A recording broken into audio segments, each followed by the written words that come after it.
Hey guys, RPM here. Hope you're doing well, having a really great day this video. Alright, another video about my solo mining Bitcoin table that has overtaken my area here, which you guys already know. I just made a previous video about that. Well, here's another video, but I'm just gonna rant here for, I don't know how long. I'm just gonna keep talking until I'm done. And I got a lot of thoughts regarding just everything that that I've experienced, and just kind of in a way that I feel like I'm done with all this, but then I'm not.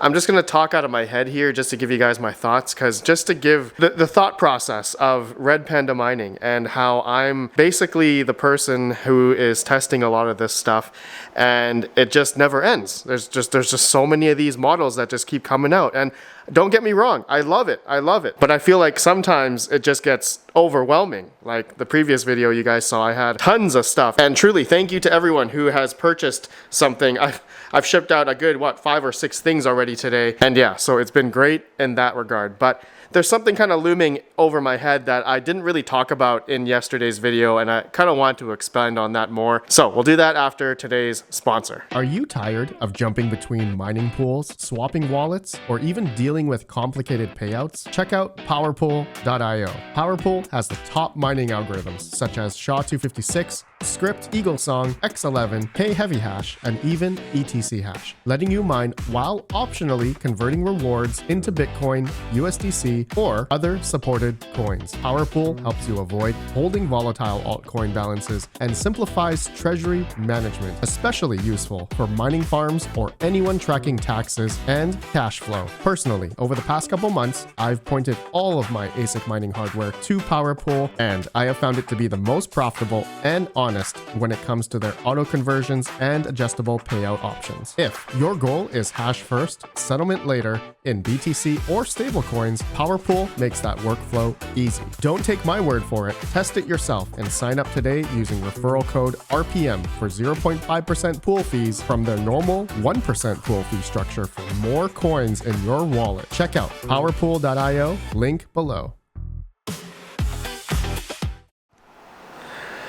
Okay, so I got nothing I'm really doing here on this table. I'm just still cleaning up and packing stuff up as people order stuff. I do need to get these 2 Octaxe fixed, but I don't know if I want to ship these back to China. So I'm wondering if there's anyone in North America, if you're watching this, is there anyone who can repair Octaxes? I would prefer to ship within Canada. That would be preferred. I hate shipping over to the US now because I feel like they're ramping up on, opening up packages and really questioning what I'm sending over. I've heard that that's been happening to other people as well, so it's just been more trouble than not to ship stuff to the States. So that's why, sorry, I forgot to explain yesterday's video that the reason why I'm not shipping a lot of this stuff or selling to people in the US, which is majority, like 60% of my viewers, is that simply that shipping to the US right now from Canada is kind of brutal. So I'm just holding on that for now. I will probably enable for US shippers, I don't know, in the next maybe month or two if geopolitically things get better and the friendship between the US and Canada get a little better. It seems like it's getting worse. So anyways, no politics here. Okay, my friends, so let's just talk about it. So yesterday's video made me think afterwards that, because I am sent a lot of these miners to review for you guys and really test out and, have fun doing it as well. Trust me, I have a lot of fun doing all this. But I was just doing some math that I did in another video, a couple days ago, regarding how Bitcoin has mined over 20 million Bitcoin already thus far, and there's less than 1 million Bitcoin left to be mined for like another 114 years till the last Bitcoin is mined. And then after the last Bitcoin is mined, we'll just be mining for transactions. Hence, anyone watching now, that's going to be in another 114 years. All of us that are watching right now, we're not going to be alive until the last Bitcoin is mined. As morbid as that is to say, sadly. But it's just to put in perspective for me that in 114 years, how many solo blocks are going to be realistically found in the next 114 years? For everyone out there that is solo mining right now, which I'm going to say is in the millions for sure, how many solo blocks have been found over an average of a year? Let's just say over the past year. So I went on a website called bennett.org. They have like a solo block tracker. And last year, 2020, 2025, there is about 22, 23 solo blocks that have been found on average over the past year. Or, well, not average, actually found by solo miners. But I don't think it equates the solo blocks or solo miners on via BTC or NiceHash or maybe a few other rental services out there. It may not equate in there. I didn't see any of those there, so it's really hard to track. It's hard to say how many actual solo blocks that have been found, over a course of the year. It could be from those platforms as well. But we're talking about sovereign individuals who are having maybe a FutureBit Apollo or an Umbrel instance, or just simply a Bitcoin node hosted at home, or mining on ckpool.org. How many solo blocks have been realistically found over the past year? And we got the number of about, 22. So if you take the 22 blocks that have been found, let's say just on average, right, over the past year, and then you times that by 114, you're going to get about 2508, I believe, or around 2500 Bitcoin blocks that could be found by solo miners over the next 114 years. So that put it into perspective for me. Am I going to find a Bitcoin block in the next 114 years in my lifetime? Probably not. And I've been trying over the past 2 or 3 years now. I've had a lot of these solo miners. I think mainly the main solo miners that I started with was the Avalon Nano 3S, or Nano 3, sorry. That was when it really began. I mean, you guys all know when Canan came out with the Avalon Nano 3, that thing was really popular. A lot of people bought those, and a lot of them also died as well. I had, out of my 8, I think I had 6 of them die. So that was unfortunate. But, and now here I have 2 Octaxes that are dead. I feel like that's a thing. It's just like with Bitmain, they have it baked in, maybe 50 or 60% of their miners should break. And so it's like the auto industry where they make most of their money from the maintenance, the oil changes, the air filters, whatever, all the small things that need to be changed, not actually selling the cars, but it's actually the repair. So that's kind of like what I think with a lot of these smaller miners as well. I mean, one great thing about all this is that these things are cheaper to buy. And that's something actually I want to get into in a sec regarding spending a lot more money on these types of miners versus buying a big boy miner, which is kind of one of the biggest things I did want to talk about, and I didn't get to it yesterday. And so I'm not trying to discredit a lot of these these solo miners, solo Bitcoin miners. I truly love these devices. I think they're really cool. I think the best way to think about it regarding these is that it, of course, is a lottery play. Majority of people who are getting into it aren't going to find a Bitcoin block, okay? It's better to probably solo mine, Bitcoin Cash, Bitcoin SV, or Digibyte. You're probably going to find a block in the next couple days with one of these things. But you understand, you're not going to get insanely rich off these things unless, you hit a Bitcoin block, which, going back to it, in the next 114 years, good 2,500 people are going to hit a block for those that are solo mining. And it's not necessarily solo mining with little guys like these or, Bitaxe Gammas. It's more so people that could be solo mining with, 5 petahash, 10 petahash, 20 petahash, that's also included into the average of how many blocks that were found in 2025, right? So it's definitely a lottery play in that regard. So yeah, a lot of these, these little devices here, I think it's best for someone who is really truly only going to participate in buying 1 or 2 of these things. It's not like me. You guys saw, I had a good 30, 20 of these things on my desk, and that's not the way someone should, mine Bitcoin, with a whole bunch of these things. It just doesn't make sense, because the simple fact of the dollar per terahash is truly a lot more on these smaller devices versus buying a bigger boy miner and then just simply getting it hosted, because you're going to make more money that way in that regard, even when you're doing it as a business and you have tax incentive to buy the bigger miners, depreciation, all that kind of stuff. So there's a lot of different strategies regarding whether or not you're mining with 1 or 2 of these versus someone who's going to spend, a couple thousand or hundreds of thousands of dollars on machines to mine Bitcoin, right? There's so many different ways out there to mine Bitcoin. And yeah, your electrical rate as well is paramount. I guess your electrical rate for a lot of these things, let's just say a Bitaxe Gamma, this thing probably takes only at my electrical rate, I don't know, maybe less than 10 cents. 15 cents a day usage. The power consumption on this is 20 watts or something like that. So I'm not spending an insane amount to run, one of these things at home. And I'm not going to be so hard pressed, especially paying out of pocket for something like this, right? And I truly think, for Bitcoin mining or solo Bitcoin mining, that's what a lot of people, utilize these for, is just the simple fact of hey, I'm participating in the Bitcoin network. I like to learn. I like to gamble. These devices, of course, are a great gateway into somebody who maybe wants to get into Bitcoin mining or just crypto mining at a larger scale. Definitely. I am not discrediting that, of course. I think that's great. Personally, in my situation, which I've explained 100 times before, I already have the power infrastructure to do larger Bitcoin mining or crypto mining at home. I have 240 volt, I got the bigger metal shells, I got 24-inch exhaust fans. I'm all set and ready to do that type of mining at home. But you guys saw in my previous video, right? I have a lot of these devices, and it just, it doesn't make sense for me to keep all of them to continue to Bitcoin mine or solo mine, actually, because I personally would rather sell all these, and I forgot to talk about it yesterday.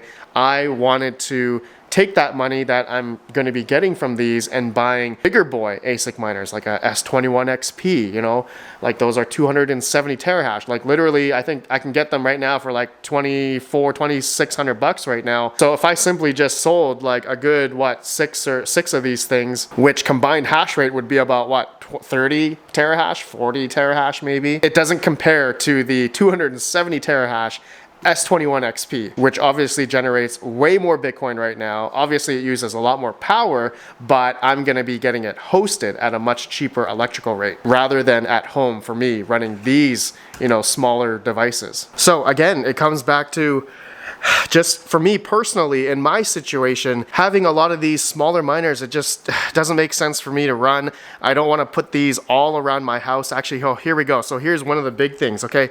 So I understand a lot of these, Bitaxe gammas. Let's just say, for instance, these Bitaxe gammas.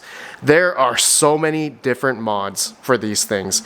And, for me to run a whole bunch of these around my house or something, or I don't know, an Octaxe or a NerdQX++, I don't feel comfortable running the laptop style power supplies. Okay, so these things get really hot and they can die as well. Honestly, not really meant to run 24/7 for a lot of them. And so the thing is that I'm not willing to buy a whole bunch of Meanwell power supplies and put these all over my house. It's truly another added expense, which really pushes the dollar per terahash for these things even higher. I just don't want to deal with that. I don't want to go ahead and buy a whole bunch of those just to have, safer power delivery. And not only that, maybe changing out the heat sinks, or I don't know, changing out the screen, or I don't know, changing out the 3D printed stand or whatever into something else. There's so many different things out there. I don't want to go ahead and spend the extra money on that just to make it look cooler or function better. I understand those things are great for those that are on a much smaller scale. For anyone that has one or two of these, I think that's great. For those that are in the modding community for Bitaxes,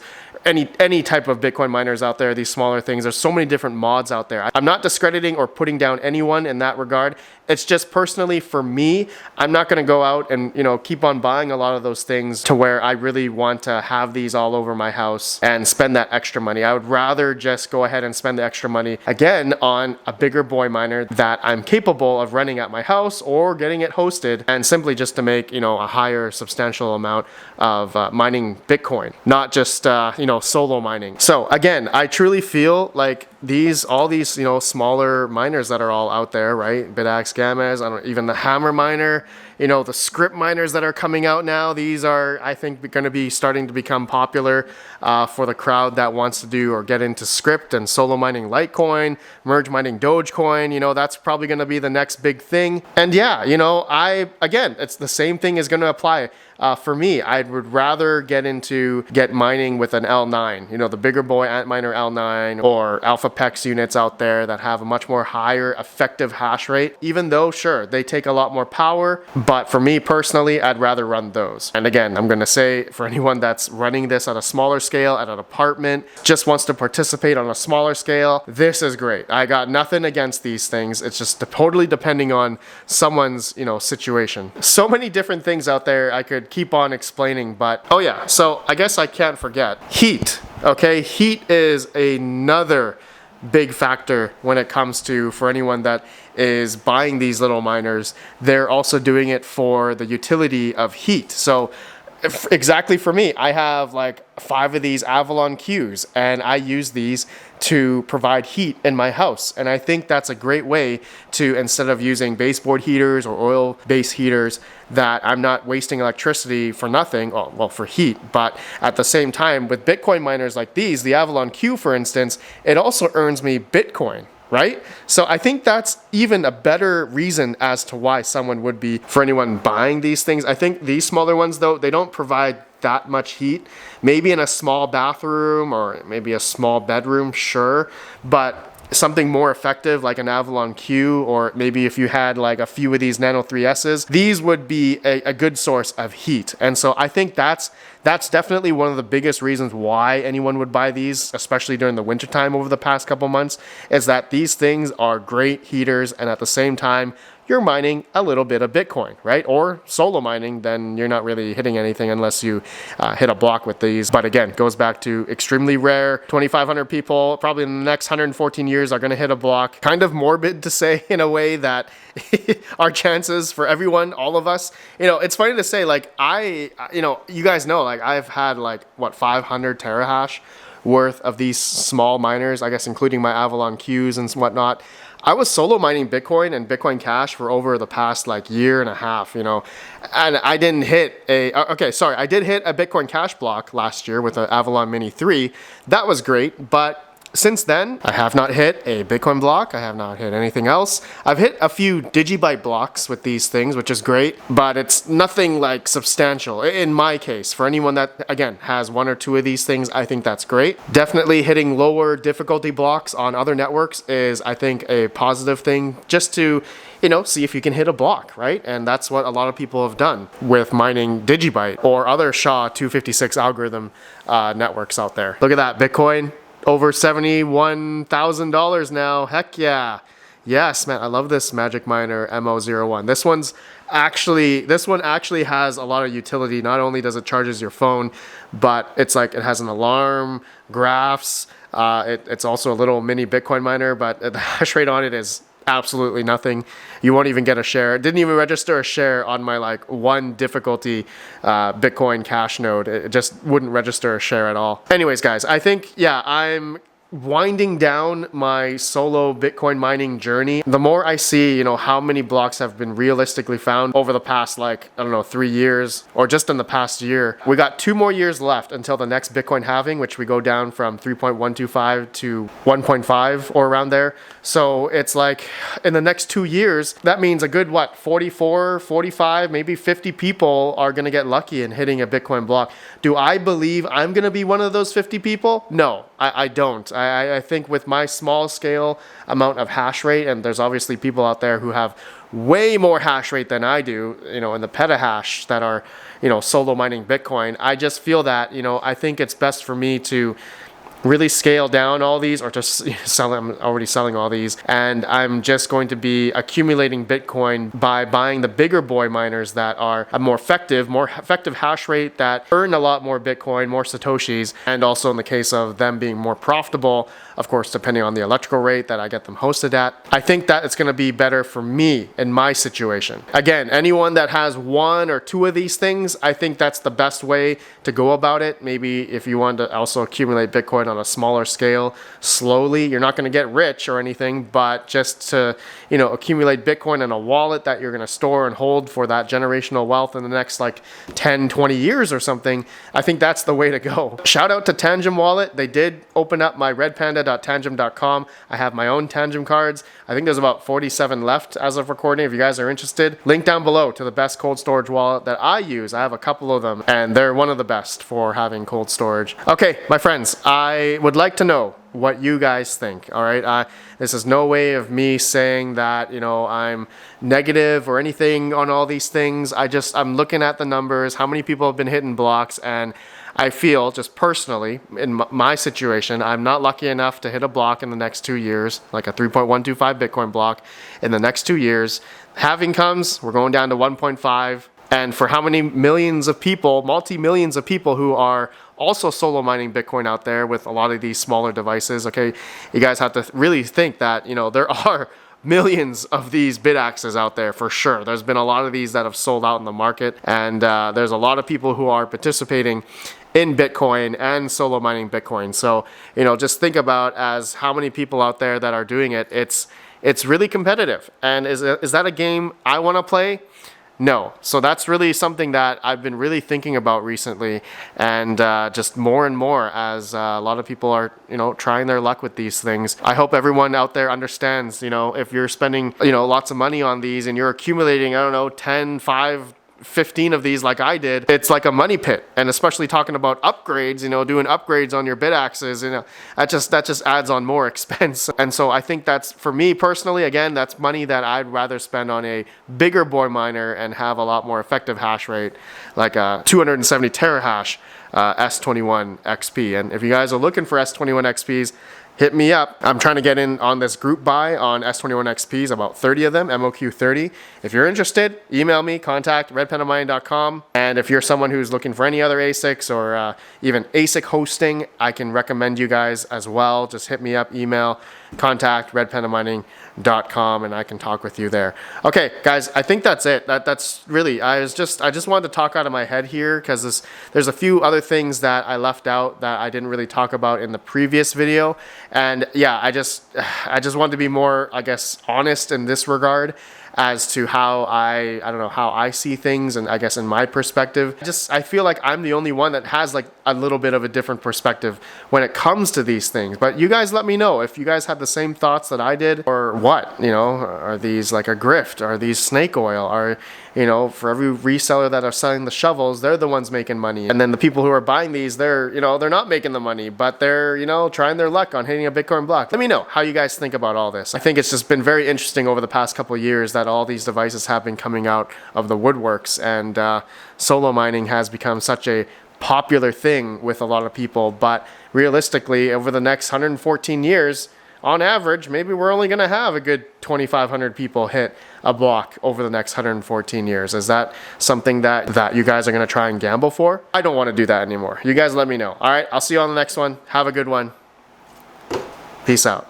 Peace out.